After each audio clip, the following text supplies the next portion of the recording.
৩ দিনের কষ্টের কাজ আজকে একদিনেই করে ফেললাম। আসসালামু আলাইকুম এভরিওয়ান, সবাই কেমন আছেন? আলহামদুলিল্লাহ আমি খুব ভালো আছি। এখন যেহেতু রোজার মাস, আমাদের মেয়েদের সবথেকে কষ্টের কাজ হচ্ছে ডাল বাটা আর হচ্ছে বুট সিদ্ধ দেওয়া। যেহেতু বুটগুলো সিদ্ধ হতে অনেক লেট হয়।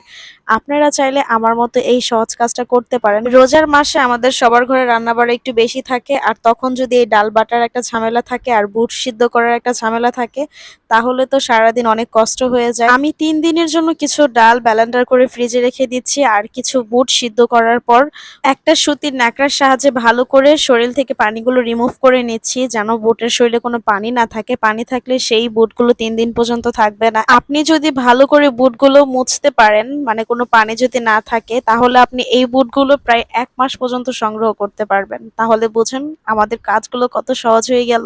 আমাদের ঘরে যেহেতু মানুষ কম, মাত্র ৫ জন মানুষ আমরা, এখানে আমাদের সবকিছু একদম অল্প অল্প করে নেওয়া হয়েছে। আর যাদের ঘরে তো মানুষ বেশি, তাদের তো আরো বেশি বেশি লাগে। আর আমাদের ঘরে তো এক একজনের এক এক মত।